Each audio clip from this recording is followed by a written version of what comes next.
மார்க்சியம் என்பது ஒரு பொருள் முதல்வாத சித்தாந்தம்ன்றது நமக்கு எல்லாம் தெரியும். முதலாளித்துவமும் பொருள் முதல்வாத சிந்தனை தான். அது கருத்து முதல்வாதம் கிடையாது. சாதி பேஸ்ட் பொலிட்டிக்கல் பார்ட்டிஸ் அதிகமா வந்தது காரணமே இந்த லார்ஜர் நியூ லிபரல் ஃப்ரேம்வொர்க் தான் ஒரு முக்கியமான காரணம். 95% பள்ளிகள் அரசு கண்ட்ரோல் இருந்தது 1990. இன்னைக்கு பாத்தீங்கன்னா கிட்டத்தட்ட 60-65%, 35% மேல எல்லாமே தனியார் கல்வி கண்ட்ரோல் இருக்கு. இன்னும் வருங்காலங்கள்ல இது கண்டிப்பா இன்னும் மாறக்கூடும். இப்படிதான் சந்தை உருவாக்கும். நல்ல குடிநீர் அவங்களுக்கு கொடுக்கலன்னா எல்லாருமே நேரா பிரைவேட் போய் வாங்கதான் செய்வாங்க. இதுதான் சந்தையை உருவாக்குறது. அரசு தன் வேலையை செய்யாமல் இருந்தாலே சில நேரங்களில் சந்தை உருவாகிவிடும். அதுதான் நவதாராளமயம். பொருள் தளத்தில் தான் இடதுசாரி பாப்புலிஸ்ட் கவர்மெண்ட் இன்டர்வீன் பண்ணுவாங்க. பொருளியல் தளத்துல என்னென்ன மாற்றத்தை கொண்டு வர முடியுமோ அந்த மாற்றத்தின் மூலமாக ஒரு சமத்துவத்தை ஏற்படுத்த முடியுன்ற ஒரு நம்பிக்கையோட அவங்க செயல்படுவாங்க. இதே வலதுசாரி பாப்புலிஸ்ட் இவங்க என்ன பண்ணுவாங்கன்னா கலாச்சார தளத்தில் தான் இன்டர்வீன் ஆகும். இன்னைக்கு மோடி அரசாங்கம் அவங்க என்ன சொல்றாங்க, முஸ்லீம்கள் இருக்கிறதுனாலதான் இன்னைக்கு இவ்வளவு இந்தியாவில பிரச்சனைன்றாங்க. ட்ரம்ப் அதே தான் சொன்னாப்ல, மைக்ரன்ஸ் இருக்கிறதுனாலதான் அவ்வளவு பிரச்சனை. இவங்க எல்லாருக்குமே இந்த மாதிரி ஒரு கல்ச்சரல் ஸ்பியர்ல இவங்க இன்டர்வீன் பண்ணி, கலாச்சாரத்துல இன்டர்வீன் பண்ணி, இதன் மூலமா மக்களை திசை திருப்பி மக்களை தன் வசப்படுத்திக் கொள்வார்கள். அவங்களுக்கு ரெண்டுத்துக்குமே தடையா இருக்கிறதே இந்த அரசியலமைப்பு சட்டம் தான். அது இருக்கிறதே பாரதிய ஜனதா கட்சிக்கு மிகப்பெரிய ஒரு தடங்கலாக இருக்கிறது. இந்துத்துவாவுடைய கொள்கையா இருக்கட்டும், இல்லாட்டி நவதாராளமயமா இருக்கட்டும், ரெண்டுத்தையுமே அவங்க செயல்படுத்த வேண்டும் என்றால் கண்டிப்பாக இந்த அரசியல் அமைப்பு சட்டத்தை அவங்க நீக்க வேண்டும். அதுதான் அவங்களோட முக்கியமான கொள்கை. நாளைக்கு ஆட்சிக்கு அவங்க வந்தாங்கன்னா கண்டிப்பாக அரசியலமைப்பு சட்டத்துல பெரிய மாற்றங்கள் ஏற்படும். இந்த மாற்றங்களின் மூலம் நமக்கு இந்தியாவில் மேலும் பிளவுகள் தான் ஏற்படும். இதன் மூலம் எந்த ஒரு முன்னேற்றமும் ஏற்படுவதற்கான வாய்ப்பே கிடையவே கிடையாது. இதுதான் லார்ஜர் நியூ லிபரல் ஃப்ரேம்வொர்க்கோடைய ஒரு கான்செப்ட். இது ரொம்ப ஒரு முக்கியமான நாள் மே 5 என்பது. மார்க்ஸோட முக்கியத்துவம் என்ன என்றால், இப்ப நம்ம சமீப காலத்துல TM கிருஷ்ணா ஒரு பாட்டு பாடிச்சு பெரியார் பத்தி, சிந்திக்க சொன்னவர் பெரியார். அந்த பாடல் மார்க்ஸுக்கு பொருந்தும். உலக அளவில் மக்களை சிந்திக்க சொன்னதில் ஒரு முக்கியமான சிந்தனையாளர் என்றால் அது மார்க்ஸ் தான் சொல்லுவோம். 2010 இந்த மே 5க்கு நான் மார்க்ஸ் சம்பந்தமா ஒரு கவிதை ஒன்று எழுதிருந்தேன். அதை நான் படிச்சு என்னுடைய உரை தொடங்கலான்னு இருக்கேன். கவிதையோட தலைப்பு கார்ல் மார்க்ஸ், உனக்கு எங்கள் வீர வணக்கங்கள். கல் தோன்றி மண் தோன்றி மனித உயிர் தோன்றி இயற்கை வளம் தோன்றி மனித உழைப்பில் பலன் தோன்றி அதை சுரண்ட ஒரு வர்க்க குலம் தோன்றி ஏனையோர் தவித்திருந்த வேளையில் நீ தோன்றி உன் அறிவு தோன்றி உனது எழுத்து தோன்றி அதிலிருந்து பல எதிர்ப்பு தோன்றி வர்க்க உணர்வு தோன்றி இன்றும் பலர் உள்ளங்களில் நம்பிக்கை தோன்ற வைத்தவனே, நீ இருட்டி கடந்த மனித வரலாற்றிற்கு வர்க்க விலக்களித்து பல கோடி மக்களின் பல கோடி துன்பங்களுக்கு வழிகாட்டி விழி திறந்து கொடி கொடுத்து போராட்ட களமிறங்க வைத்தவனே கார்ல் மார்க்ஸ், உனக்கு எங்கள் வீர வணக்கங்கள். பிறநிலை தழைத்தோங்க உழைத்து உழைத்து உரு தேய்ந்து தன்னிலை காரணத்தை அணு அளவும் அறியாது உலக மரத்தின் வளர்ச்சிக்கு உழைப்பெனும் நீரூற்றி அதன் கனி கிடைக்கா கலங்கி நின்ற கடல் கூட்டத்திற்கு தன் உழைப்பில் உண்மை அறிய வான் நோக்கி குரல் கொடுத்து திரள் திரளாக மக்கள் திரண்டெழுந்து தட்டி கேட்க தளம் அமைத்து கொடுத்தவனே கார்ல் மார்க்ஸ், உனக்கு எங்கள் வீர வணக்கங்கள். வர்க்க பகை முரண்பாட்டை உணர்த்தி உபர் மதிப்பை முன்னிறுத்தி லாப லட்சணத்தை பிரித்து விலக்கி வர்க்க வரலாற்றை வரைபடம் இட்டு காட்டி மாறாதது மாற்றம் மட்டுமே என்று மார்த்தட்டி உரைத்து பல கோடி உள்ளங்களில் அறிவு தீமூட்டி நீ கொடுத்த பாதையில் இன்றும் முழங்கிக் கொண்டிருக்கிறது எங்கள் புரட்சி குரல்கள். நீ ஓர் பிறப்பெடுத்து பொழுதும் உன் கருத்துக்கள் பல பிறப்பெடுத்து பல திசை தொட்டு துவண்டு துவங்கி கிடக்கும் உழைக்கும் கைகளை தட்டி எழுப்பி ஒன்றிணைத்து ஒரு புது உலகம் படைக்க படையன போரென பொங்கி எழ அன்னால் சென்னாலாய் பறைசாற்றி மீண்டும் உறக்க சொல்வோம் கார்ல் மார்க்ஸ், உனக்கு எங்கள் வீர வணக்கங்கள். என்னுடைய இந்த உரை கடந்த 2 பேச்சாளர்கள் என்ன பேசினார்களோ அதனுடைய தொடர்ச்சியா தான் இருக்கு. கடைசியா தோழர் ஜெகஜீவன் ராம் பேசும்போது அவர் 90க்கு அப்புறம் கொண்ட மாற்றத்தை பத்தி பேசினார். எப்படி அடையாள அரசியல் ஒரு முக்கியமான இன்னைக்கு நம்மளுடைய அரசியல் ஒரு முக்கியமான நிகழ்வா இருக்குது. அதன் மூலமா எப்படி இயக்கங்கள் தோய்வடைந்திருக்கிறது அதை பத்தி பேசினார். இதுக்கான தத்துவார்த்த ரீதியான காரணத்தை நம்ம இப்ப இருக்கிற நியூ லிபரலிசம் ஆர் நவதாராளமயம் அதை பத்திதான் நான் பேசுறேன். இந்த நியூ லிபரலிசம் பத்தி பேசுறதுக்கு முன்னாடி இதுக்கு முன்னாடியே தோழர்கள் பேசினாங்க. இதுக்கான தத்துவார்த்த காரணங்கள் எப்படி, கருத்து முதல்வாதம், பொருள் முதல்வாதம் பற்றி எல்லாம் அதை பற்றியும் ஒரு சில கருத்துக்களை சொல்லி அதுக்கப்புறம் இந்த நியூ லிபரலிசத்துக்கு வரேன். இது மார்க்ஸ் நமக்கு கொடுத்த ஒரு முக்கியமான ஒரு பார்வை என்பதே இந்த அரசியல் பொருளாதார பார்வை தான். ரொம்ப ரொம்ப முக்கியமான பார்வை. அதன் மூலம் நம்ம சமூகத்தை பார்க்கும்போது கண்டிப்பா அதுல இருக்கிற பல பிரச்சனைகளை நம்ம எளிதாக புரிந்து கொள்ள முடியும். இது தனி மனிதனின் செயல்பாடு இல்ல, ஒரு சமூக அமைப்போடைய இப்படி ஒரு அமைப்பு இருக்கும்போது அதுல வர பிரச்சனைகள் தான் இதுன்றதை நம்ம புரிஞ்சு கொள்ள முடியும். கருத்து முதல்வாதம், பொருள் முதல்வாதம், அவங்க சொன்ன மாதிரி இப்ப கருத்து முதல்வாதம் என்பது என்னன்னா, மனித கருத்துக்கள் தான் இந்த பொருள் சூழலை அதுக்கு மேல தாக்கத்தை ஏற்படுத்தும். அது கருத்து முதல்வாதம் கருத்தையும் ஆதரிக்குது, பொருள் சூழலும் இருக்கு. ஆனா கருத்துக்கள் தான் பொருள் சூழலை ஓரளவுக்கு தாக்கத்தை ஏற்படுத்துதுன்றாங்க. பொருள் முதல்வாதத்துல இல்ல பொருள் சூழல் தான், பொருளியல் சூழல் தான் நம்ம என்ன சிந்திக்கிறோமோ, நம்ம எப்படிப்பட்ட கருத்தை சொல்றோமோ அதை தீர்மானிக்கிறது இந்த பொருளியல் சூழல் தான். மார்க்சியம் என்பது ஒரு பொருள் முதல்வாத சித்தாந்தம்ன்றது நமக்கு எல்லாம் தெரியும். முதலாளித்துவமும் பொருள் முதல்வாத சிந்தனை தான். அது கருத்து முதல்வாதம் கிடையாது, அதுவும் பொருள் முதல்வாத சிந்தனை தான். ஆனா மார்க்சியம் எப்படி முதலாளித்துவத்தோட வேறுபடுகின்ற போது, முதலாளித்துவம் ஒரு 17ஆம் நூற்றாண்டுகள்ல எழும்போது நிலப்பிரபுத்துவத்தை எதிர்த்து தான் முதலாளித்துவம் எழுது. முதலாளித்துவம் ஒரு புரட்சிகரமான சித்தாந்தமா தான் எழுது, அதுல எந்த ஒரு மாற்று கருத்துமே இல்லை. மார்க்ஸே அதை சொல்லியிருப்பாரு, capitalism is a revolutionary political economy. அது ஒரு புரட்சிகரமான அரசியல் பொருளாதாரம். எதையுமே நீங்க மாற்ற முடியாது, எல்லாமே முன்னாடியே தீர்மானிச்சுட்டாங்க. நீங்க அதன்படிதான் நீங்க இருக்க போறீங்க இந்த உலகத்துல. அதாவது மனித எஃபர்ட், ஹியூமன் எஃபர்ட்டுக்கு எந்த ஒரு இடமுமே கிடையாது இந்த உலகத்துல. அப்படிதான் 1000 ஆண்டுகளாக இந்த நிலப்பிரபுத்துவம் யூரோப்பிய கண்டத்துல 1000 ஆண்டுகளாக எப்படி அது நிலைப்பட்டதுன்னா இப்படிப்பட்ட சிந்தனை தான். இதை யாரு சொன்னதுன்னு பாத்தீங்கன்னா, மதமும் அரசும் சேர்ந்துதான் இருந்தது. அப்ப மதத்துக்கும் அரசுக்குமான பிரிவினையே கிடையாது. அதுதான் சொல்லுவாங்க, இந்த ஜென்மத்துல நீங்க கஷ்டப்பட்டீங்கன்னா அடுத்த ஜென்மத்துல நல்லா இருப்பீங்க. இந்த ஜென்மத்துல நீங்க இதெல்லாம் இப்படி கஷ்டப்படுறீங்கன்னா அதுக்கு காரணம் முன் ஜென்மத்துல ஏதோ பாவம் பண்ணிருப்பீங்க. இப்படிதான் எல்லாத்துக்குமான காரணத்தை இந்த மாதிரி எல்லாமே முன்பே தீர்மானிக்கப்பட்டதுன்னு. அதனாலதான் அந்த அளவுக்கு எழுச்சிகள் ஏற்படவில்லை அந்த நிலப்பிரபுத்துவ அரசியல். அதாவது முதலாளித்துவ அரசியல் முக்கியமா ரேஷனலிசம்ன்ற ஒரு ஐடியாவில் தான் மெயினா உருவாகும். ரேஷனலிசம்னா எல்லாத்துக்குமான காரணத்தை அறியும், பகுத்தறிவு, எல்லாத்தையுமே பகுத்து அறிந்து அதை புரிந்து கொள்ள வேண்டும்ன்றதா ரேஷனலிசமோட பேசிஸ் தானே இது. இப்ப காலையிலே பேசினாங்க எப்படி நவீன விஞ்ஞானம் தான் என்ன. நவீன விஞ்ஞானம்ன்றது டயலெக்டிக்ஸ், ஏங்கியல் என்பது ஏங்கியலோட பேசிக்கே இந்த ரேஷனலிசம் தான். ஏங்கியல்னா என்ன? ஏங்கியல்னா இரு கருத்துக்கள் ரெண்டு பேருமே சேர்ந்து ஒரு சமயத்துல பார்த்து இன்டராக்ட் பண்ணணும். ரெண்டுத்தையுமே இன்டராக்ட் பண்ணும்போது மூன்றாவது கருத்து வரும். இது ஏங்கல்ஸ் சொல்லல, மார்க்ஸ் சொல்லல, ஹேகல் சொல்லல. இதுக்கு முன்னாடியே சாக்ரட்டிஸே சொல்லிட்டாரு. டயலெக்டிக் மெத்தட ஏங்கியலோட ஒரு தத்துவார்த்த இதை சாக்ரட்டிஸ் முதலியே இதை சொல்லிட்டார். சாக்ரட்டிக் நாலேஜ் இந்த ஹோல் பேசிஸே இந்த டயலெக்டிக்ஸ் தான். இது அதுக்கப்புறம் தான் இது ஹேகல் எடுக்கிறாரு. அதுக்கப்புறம் மார்க்ஸ் இதை முதலாளித்துவத்தை புரிஞ்சுக்கிறதுக்காக இதை எடுக்கிறாரு. இந்த டயலெக்டிக்ஸ்னா எப்பவுமே அதுதான் பேசிஸ் ஆஃப் மாடர்ன் சயின்ஸ். அத நவீன விஞ்ஞானத்துக்கு இந்த டயலெக்டிக்ஸ் தான் அடித்தளமே. எப்படின்னா நவீன விஞ்ஞானம் எப்படி இருந்தா முதலாளித்துவத்துலதான் நவீன விஞ்ஞானமே எழுந்தது. எப்படின்னா முதலாளித்துவம் வரும்போது முதலாளித்துவம் இன்னும் அதிகமா உற்பத்தியை பெருக்கணும், அப்பதான் லாபத்தை பெருக்க முடியும். நீங்க எப்படி உற்பத்தியை பெருக்க போறீங்க?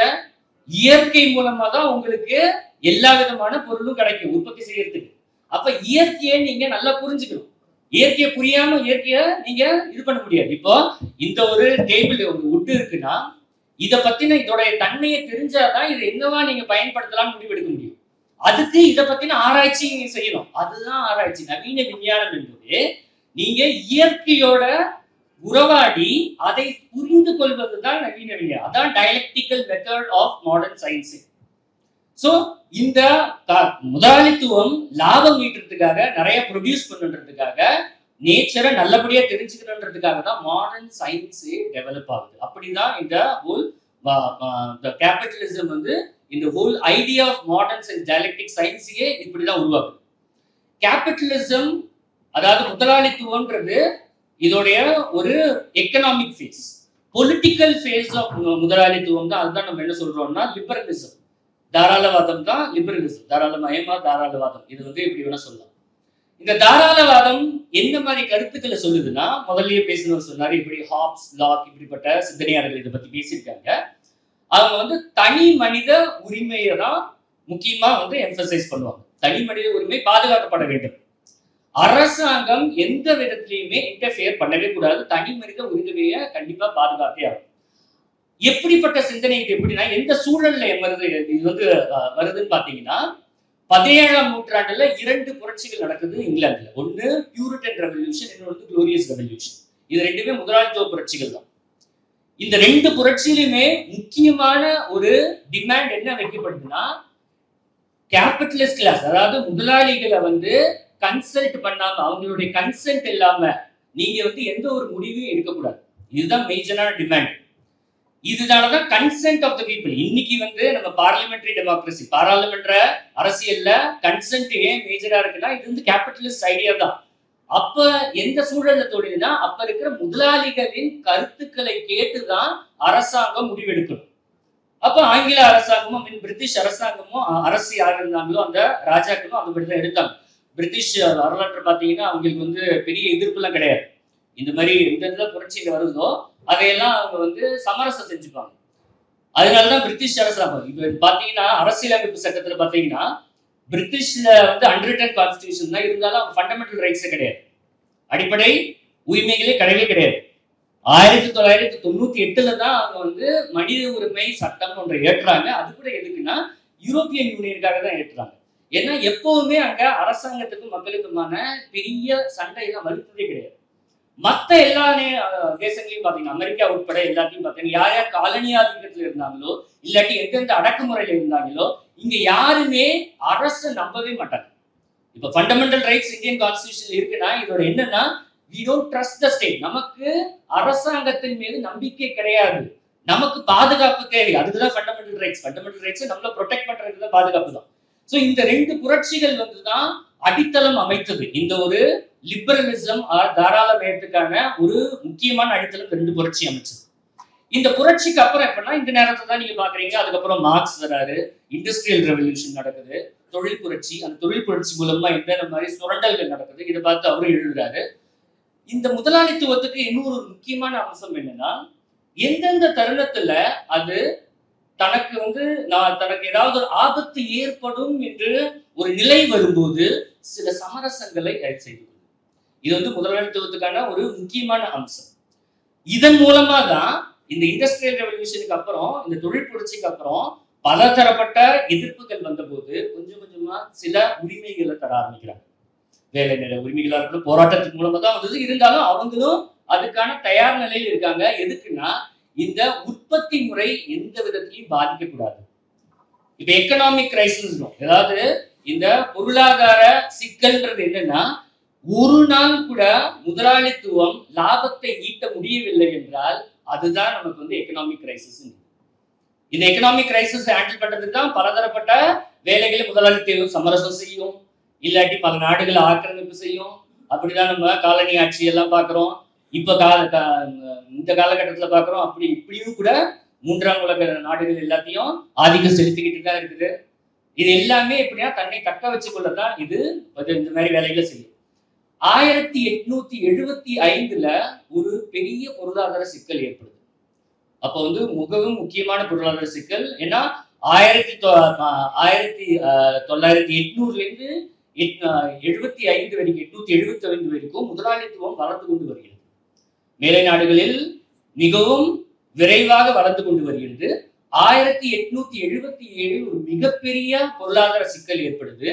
1975 இருந்து 1875 1975 அதாவது 25 வருஷத்துல மொத்த ஆப்பிரிக்காவையும் காலனைஸ் பண்றாங்க. இரண்டு நாடுகளை தவிர, எத்தியோப்பியா மற்றும் லைபீரியாவை தவிர மொத்த ஆப்பிரிக்காவையுமே காலனைஸ் பண்றாங்க. இதையதான் லெனின் மார்க்ஸ் ஏற்கனவே என்னென்ன முரண்பாடுகள் முதலாளித்துவத்துல இருக்குன்னு சொல்றாரு. மார்க்ஸோடைய தியரியை எக்ஸ்பேண்ட் பண்றது லெனின் தான். அடுத்தது இம்பீரியலிசம்ன்ற கான்செப்டை கொண்டு வர்றது லெனின் தான். எப்ப சிக்கல் ஏற்படுதோ அவங்களுக்கு இன்னொரு ஒரு இடம் தேவை. ஏன்னா அதன் மூலமா தன்னுடைய சந்தையை விரிவுபடுத்தணும்.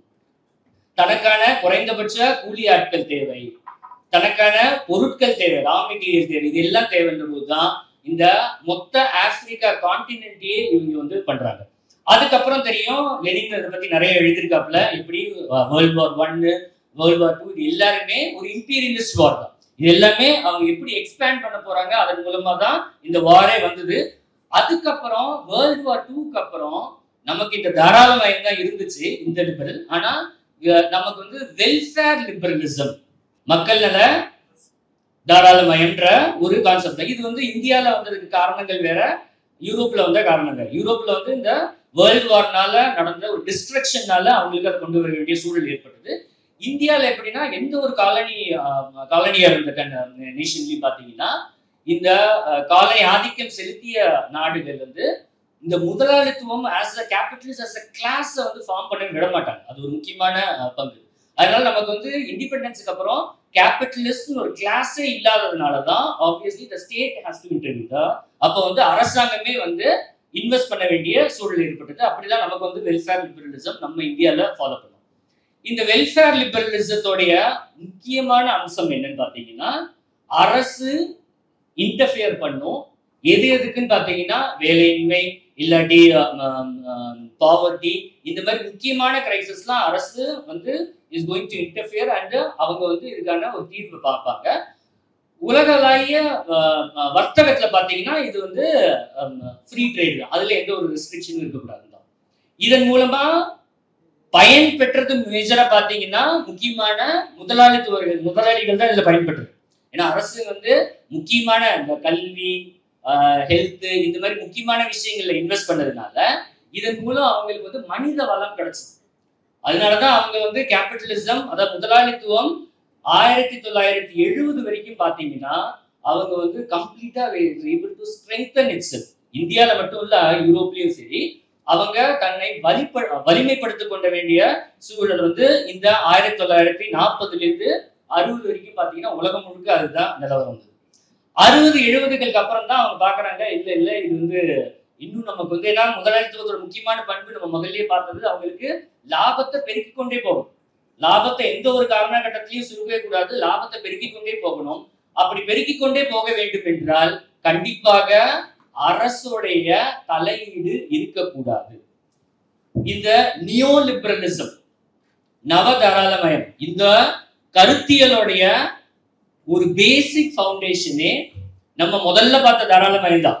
முதல்ல பார்த்த தாராளமயவாதம் என்ன சொல்லுவாங்க, இது ஒரு எக்கனாமிக் பிரின்சிபல் கால் லேசே ஃபேர். லேசே ஃபேர்னா அரசு தலையிடக்கூடாது, எல்லாத்தையுமே இங்க சிவில் சொசைட்டி, அதாவது மார்க்கெட்டே எல்லாத்தையும், சந்தையே எல்லாத்தையும் பார்த்தப்போ அரசு தலையிடக்கூடாதுன்னு.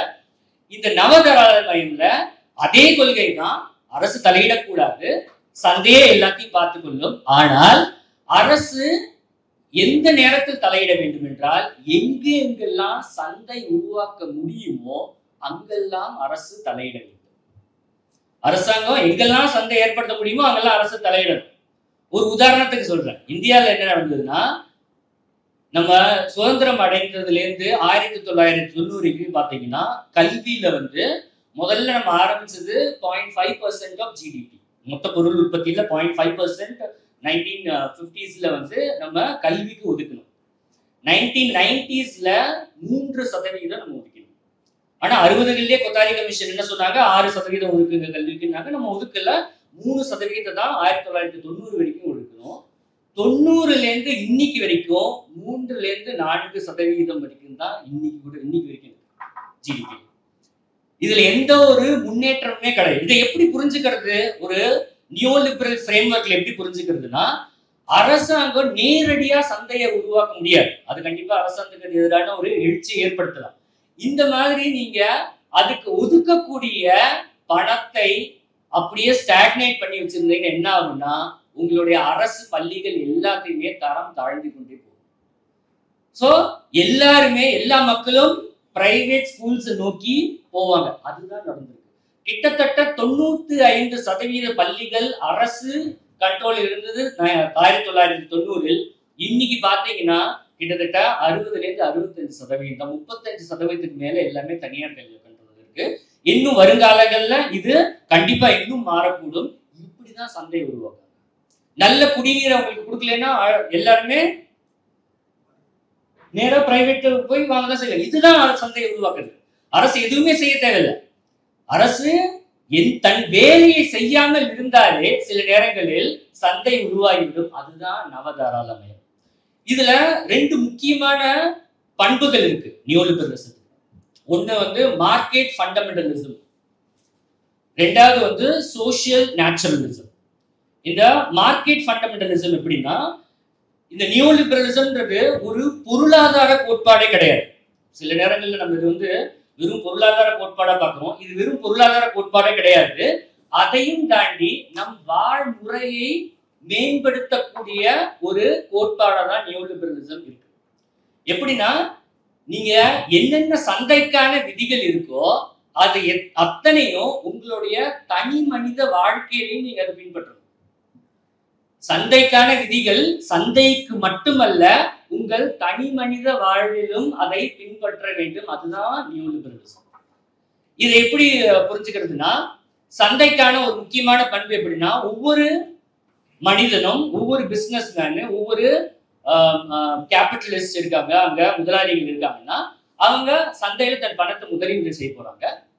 லாபம் வந்தா அவங்க எடுத்துப்பாங்க, நட்டம் வந்தாலும் அவங்கள தான் செய்யும். அவங்க செய்யக்கூடிய வேலைக்கு எல்லா பொறுப்பும் அவங்களே எடுத்துப்பாங்க. அதே தான் நம்ம வாழ்க்கை முறையிலையும் இப்ப நியோலிபரலிசம் சொல்லுது. நீங்க எந்த ஒரு வேலை செய்தாலும் அதற்கான பொறுப்பை நீங்க தான் எடுத்துக்கணும். அப்படியே அரசு விலகி கொள்ளும்.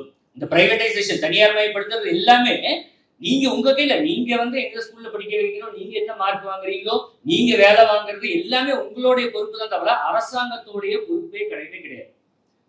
அரசாங்கத்துடைய கொள்கைகள், பாலிசிஸ் எல்லாமே அப்படிதான் இருக்கு. நம்ம இந்த செல்ஃப் ஹெல்ப் குரூப் பாலிசி நம்ம தெரிஞ்சோம். செல்ஃப் ஹெல்ப் குரூப்ல என்ன பண்ணுவாங்கன்னா, சில சுய உதவிக்குழுவில் என்ன பண்ணுவாங்கன்னா, பணம் கொடுத்து நீங்க ஏதாவது தொழில் செய்யுங்க, அதன் மூலமா நீங்க முன்னேறுங்க. இதோடைய அடித்தள கோட்பாடு என்னன்னா, ஏழையா இருக்கிறதுக்கு நீங்க தான் காரணம். இதுக்கு அரசாங்கம் காரணம் இல்லை. அதாவது ஏற்றத்தாழ்வு சமூகத்துல இருக்குன்னா இதுக்கு மனிதர்கள் காரணம் இல்லை, அரசாங்கம் காரணம், யாரும் காரணம், நீங்க தான் காரணம். நீங்களே மேல வாங்க, நாங்க ஒரு சிறு உதவியை செய்வோம். இப்படிதான் ஒவ்வொரு துறையிலையும் அவங்க ஒவ்வொரு இதுதான் நியோலிபரலிசம் நம்ம ஒரு எக்கனாமிக் ஐடியாலஜி இல்லாம, அதாவது ஒரு ஒரு வாழ்வியல் முறையில ஒவ்வொரு இடத்துலயும் நம்ம என்ன செய்யறோமோ அதுக்கான பொறுப்பை நம்மளே ஏற்க வேண்டும் என்பதுதான் நியோலிபரலிசத்தோட அடிப்படை கோட்பாடு. இப்ப 1990க்கு அப்புறம் என்னென்ன மாற்றங்கள் வந்ததுன்னு சொன்னார். எப்படி சிறு சிறு கட்சிகள் வருது. இது எப்படி நம்ம புரிஞ்சுக்கிறதுனா, இந்த ஒரு நவதாராளமய கோட்பாட்டுக்குள்ள அரசாங்கம் பின்னேறுகிறது, அரசாங்கம் வெளியேறுகிறது. இப்போ ஒவ்வொருத்தரும் அவங்க தன்னுடைய வாழ்க்கைக்கு, தன்னுடைய வேலை வாய்ப்பு எல்லாத்துக்கும் தான் பொறுப்புன்ற போது, இந்த நேரத்துலதான் சமூக குழுக்களாக அவங்க ஆர்கனைஸ் ஆகிறாங்க. இப்ப பாத்தீங்கன்னா 1990க்கு அப்புறம் தான் இந்த சாதி பேஸ்ட் பொலிட்டிக்கல் பார்ட்டிஸ் அதிகமா வந்ததுக்கு காரணமே இந்த லார்ஜர் நியோலிபரல் ஃப்ரேம்வொர்க் தான் ஒரு முக்கியமான காரணம். இப்ப அரசாங்கமும் வெளியே போயிருக்கு. இப்ப உங்களுக்கு வேலை வாய்ப்பு இல்லை, யார்கிட்ட போய் கேட்பீங்க? 90களுக்கு அப்புறம், 90களுக்கு முன்னாடி ஒரு வர்க்க குழு இருந்தது, ஒரு USSR இருந்தது, அட்லீஸ்ட் ஒரு ஐடியாலஜிக்கலா ஏதோ ஒரு லார்ஜர் ஃப்ரேம்வொர்க் இருந்தது. ஆனா 90களுக்கு அப்புறம் அப்படிப்பட்ட எந்த ஒரு சப்போர்ட் சிஸ்டமே இல்லாத போது அப்பதான் சாதிகள் எல்லாமே தன்னை குழுவா அமைத்து அதன் மூலமா இந்த தேர்தல் அரசியல்ல தனக்கு தேவையான விஷயங்களை வந்து டிமாண்டா வச்சு ஒவ்வொரு பொலிட்டிக்கல் பார்ட்டி, அதான் காஸ்ட் பேஸ்ட் ஓட் பேங்க்ன்றது இந்த 90களுக்கு அப்புறம் தான் ரொம்பவும் ஸ்ட்ராங் ஆகுது. அதுக்கு முன்னாடி இருந்தது, அதுக்கு முன்னாடி இல்லைன்னு சொல்லல. ஆனா 90களுக்கு அப்புறம் தான் இது வந்து ரொம்ப ஸ்ட்ராங்கா இது வந்து வலுப்பெறுது. மார்க்கெட் ஃபண்டமெண்டலிசம் இதுதான். எப்படி சந்தைக்கான விதிகள் இருக்கோ அது எல்லாத்தையும் நம்ம வாழ்க்கையிலையும் பயன்படுத்தணும். ரெண்டாவது சோசியல் நேச்சுரலிசம், அதாவது சமூக இயற்கைவாதம். அது என்ன சொல்லுதுன்னா, சமூக இயற்கைவாதம் இயற்கை விதிகள் படிதான் இந்த சமூகம் நடக்குது.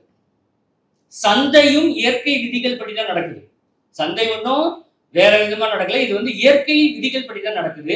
இதுல அரசு தலையீடு இருக்கவே கூடாது. அரசு தலையீடு இருந்ததுன்னா கண்டிப்பாக இது வந்து இன்னும் ஒரு பெரிய ஒரு சிக்கலை தான் ஏற்படுத்தும். அவங்க சொல்றாங்க 1970களில் வந்த ஒரு பொருளாதார சிக்கலுக்கெல்லாம் காரணமே அரசு தலையீடு தான். ஏன்னா அப்ப இருந்த வெல்ஃபேர் ஸ்டேட் வந்து இன்டர்வியூ பண்ணனால அரசு தலையீடு காரணமாக தான் இவங்களால எந்த ஒரு அந்த மார்க்கெட், அதாவது சந்தை வந்து தன்னை வந்து சமநிலைப்படுத்த முடியவில்லை. அரசாங்க தலையீடு இல்லைன்னா சந்தை தன்னை தானே சமநிலைப்படுத்திக் கொள்ளும். இதுக்கான எந்த ஒரு தலையீடு இருக்கக்கூடாது. இந்த ரெண்டு கொள்கை கோட்பாடின் பிரகாரம் தான் இப்ப பாத்தீங்கன்னா இந்த நவதாராளமயம்ன்றது எல்லா பொறுப்புகளையும் இண்டிவிஜுவல், அதாவது கம்யூனிட்டி ஆர்கனைசேஷனா, அதாவது நம்ம இயக்கங்கள் ஏன் தோல்வியடைது, இயக்கங்கள் ஏன் வரமாட்டேங்கிறாங்க, ஏன் இந்த நேரத்துல வந்து யூனியன் எல்லாம் வந்து ஸ்ட்ரென்த் ஆக மாட்டேங்குது, எல்லாத்துக்கும் பாத்தீங்கன்னா இந்த நியோ லிபரல் ஃப்ரேம் ஒர்க் தான், இந்த நவதாராளமய ஃப்ரேம் ஒர்க் தான் ரொம்ப முக்கியமான விஷயம்.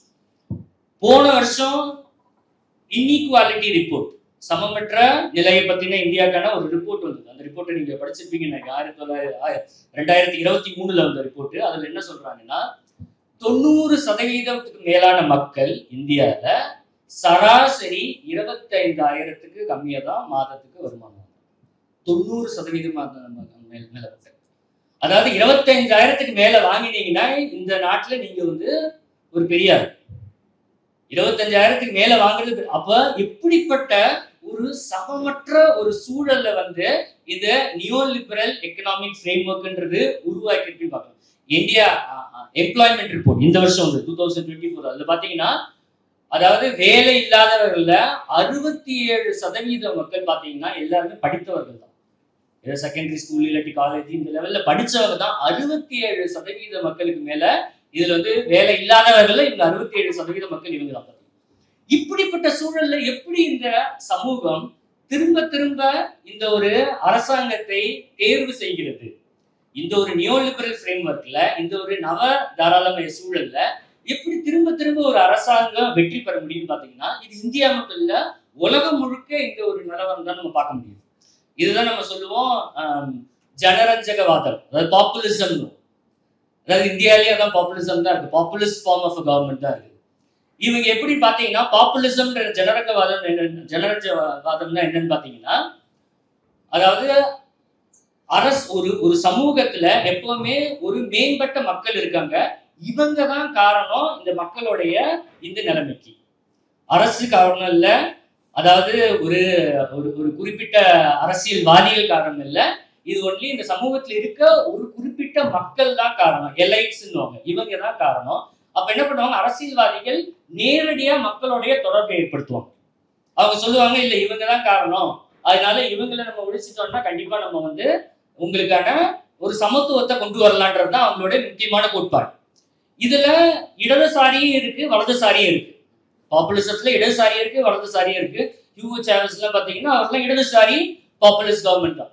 இடதுசாரிகள் இதை எப்படி பாக்குறாங்கன்னா, ஒரு சமனற்ற சமூகத்துல இந்த மாதிரி ஒரு குறிப்பிட்ட வகுப்பினர் இருக்காங்க, இவங்க முன்னாலதான் நம்மளால வந்து அடுத்த சமத்துவத்தை ஏற்படுத்த முடியல, அதனால அவங்களுக்கு எதிரான போராட்டங்களை எழுப்பி அவங்களை ஓரம் கட்டி அதன் மூலமா ஒரு சமத்துவத்தை ஏற்படுத்துவாங்க. அவங்க வந்து பல விதமான பாலிசி இனிஷியேட்டிவ் பண்ணுவாங்க. ஹியூகோ சாவஸ்லாம் நிறைய விதமான பாலிசியை கொண்டு வந்தாங்க. எப்படி எம்ப்ளாய்மெண்ட் வந்து கிரியேட் பண்றதுக்கு பல விதமான இன்டர்வென்ஷன், ஸ்டேட் இன்டர்வென்ஷன். இது எப்படின்னா பொருள் தளத்தில் தான் இடதுசாரி பாப்புலிஸ்ட் கவர்மெண்ட் இன்டர்வீன் பண்ணுவாங்க. அதாவது பொருளியல் மாற்றத்தை தான் கொண்டு வருவாங்க. அவங்க வந்து மற்ற மாதிரி கலாச்சாரத்துல தான் இன்டர்வீன் ஆக மாட்டாங்க, பொருளியல் தளத்துல என்னென்ன மாற்றத்தை கொண்டு வர முடியுமோ அந்த மாற்றத்தின் மூலமாக ஒரு சமத்துவத்தை ஏற்படுத்த முடியுன்ற ஒரு நம்பிக்கையோட அவங்க செயல்படுவாங்க. இதே வலதுசாரி பாப்புலிஸ்ட் இவங்க என்ன பண்ணுவாங்கன்னா, இவங்களும் அதே தான் சொல்லுவாங்க. கண்டிப்பாக ஒரு தர மக்கள் இருக்காங்க, இவங்க மூலனாலதான் இந்த ஒரு சமனற்ற சூழல் இருக்கு. ஆனா இவங்க பொருளியல் தளத்தில் இன்டர்வியூ ஆக மாட்டாங்க, கலாச்சார தளத்தில் தான் இன்டர்வியூ ஆகும். இன்னைக்கு மோடி அரசாங்கம் முஸ்லிம்களையும் கம்யூனிஸ்டுகளையும் மற்றவர்களையும் தாக்குவதற்கு காரணம் அவங்களுக்கு கருத்தியல் ரீதியா தான், இந்த கலாச்சார ரீதியா தான் அவங்களுக்கு பிரச்சனை. அவங்க என்ன சொல்றாங்க, முஸ்லீம்கள் இருக்கிறதுனாலதான் இன்னைக்கு இவ்வளவு இந்தியால பிரச்சனைன்றாங்க.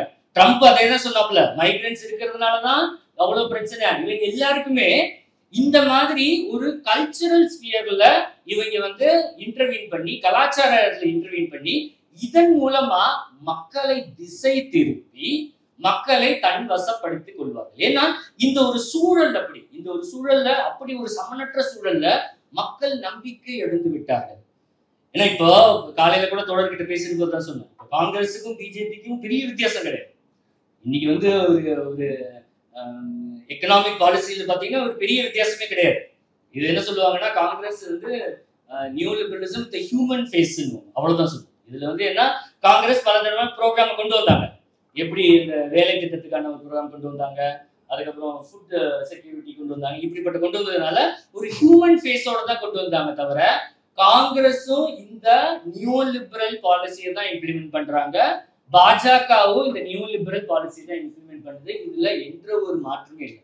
அதனால இன்னைக்கு காங்கிரஸ் மக்களிடம் போய் எந்த ஒரு வாக்குறுதியை தருவார்கள்? இன்னைக்கு ஒரு சமனற்ற சூழல் இருக்கு, வேலை வாய்ப்புகள் இல்லை, மக்கள் அவதிப்படுகிறார்கள். இந்த நேரத்தில் காங்கிரஸ் எந்த மாதிரியான அவங்களுக்கான ஒரு ப்ராமிஸை கொடுக்க முடியும்? ஒரு மாற்று பொருளாதார பாலிசியை அவங்களால கொடுக்க முடியுமான்னா முடியவே முடியாது. ஏன்னா அவங்க காங்கிரஸ் நியூ லிபரல் பாலிசியோட ஒரு முக்கியமான, அவங்க தான் அதை உருவாக்குனதே, கொண்டு வந்தது இந்தியாவில். காங்கிரஸுக்கும் பிஜேபிக்கும் பெரிய வித்தியாசம் கிடையாது. அதான் இப்ப நார்த் எல்லாம் சொன்னீங்கன்னா அவங்க சொல்லுவாங்க Congress plus Hindu or Congress plus cow அப்படின்னுவாங்க பிஜேபி ஐடென்டிஃபை பண்றதுக்கு. அவ்வளவுதான் வித்தியாசம்.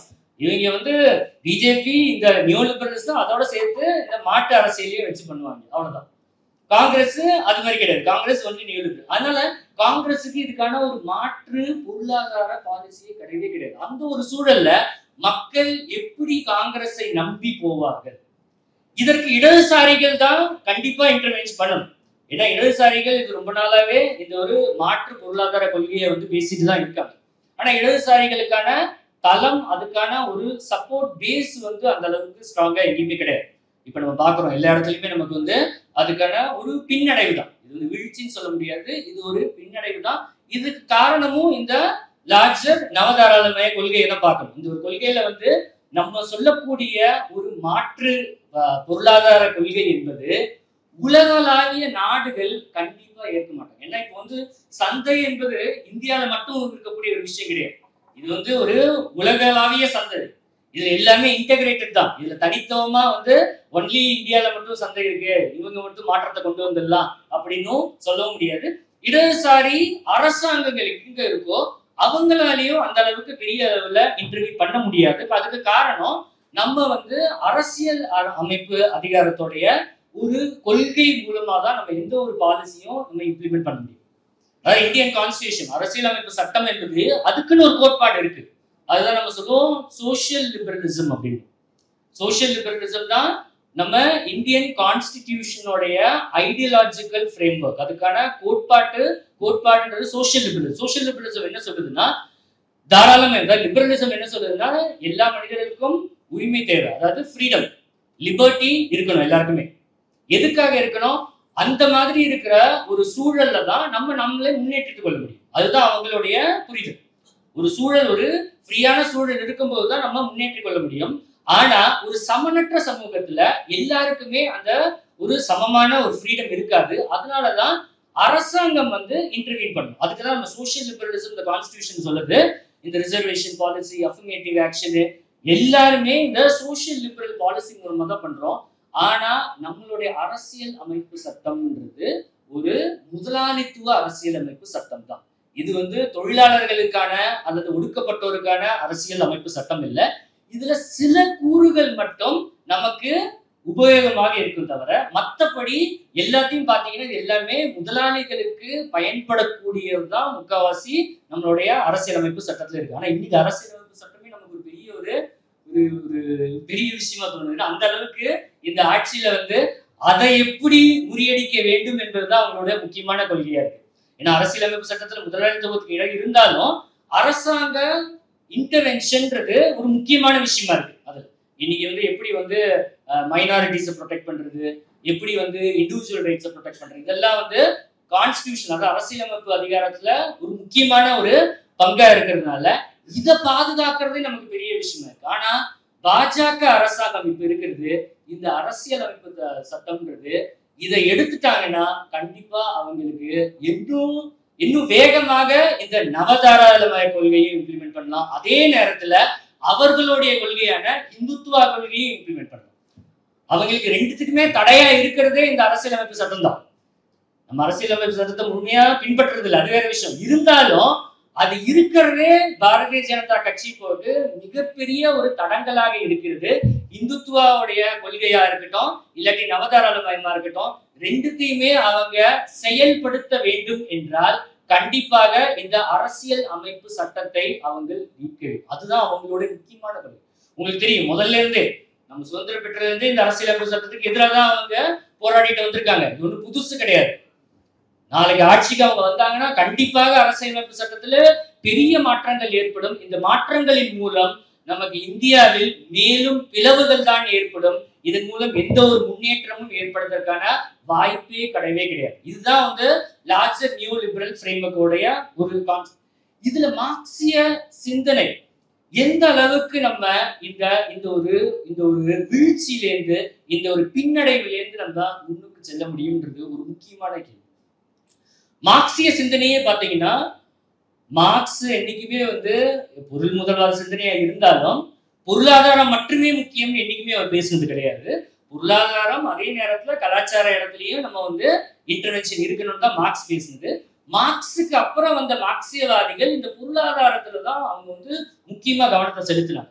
எப்படின்னா நீங்க பொருளாதாரத்தை மாத்தினீங்கன்னா எல்லாமே மாறிவிடும், அரசியல் மாறிவிடும், உங்கள் கலாச்சாரம் மாறிவிடும், மதம் மாறிவிடும், எல்லாமே மாறிவிடும் தான் சில மார்க்சியவாதிகள் மார்க்ஸுக்கு அப்புறம் சில நேரங்கள் அதை யோசிச்சுட்டு இருந்தாங்க.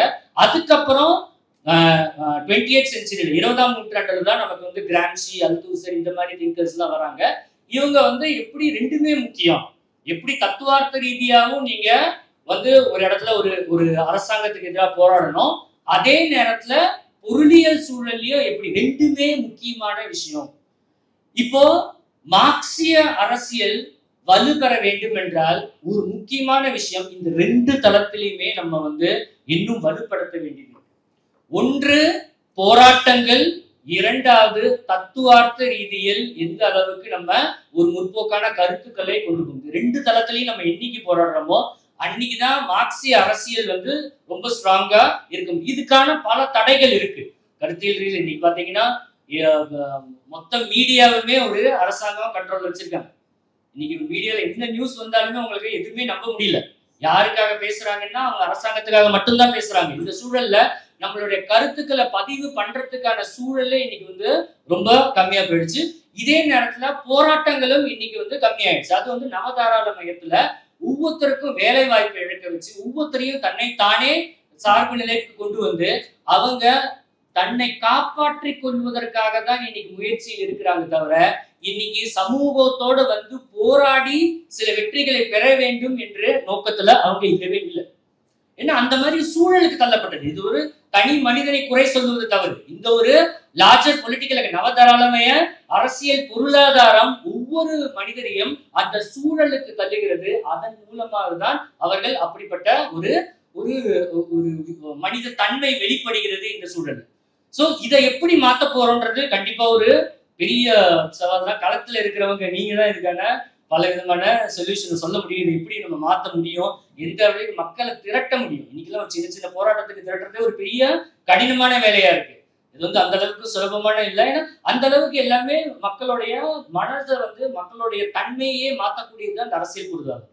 மார்க்சிய கோட்பாடு மட்டும்தான் சொல்கிறது மனிதனுக்கு என்பது ஒரு நிரந்தரமான தன்மை எல்லாம் கிடையாது. அரசியல் பொருளாதார சூழல் தான் உங்களுடைய தன்மையை தீர்மானிக்குது.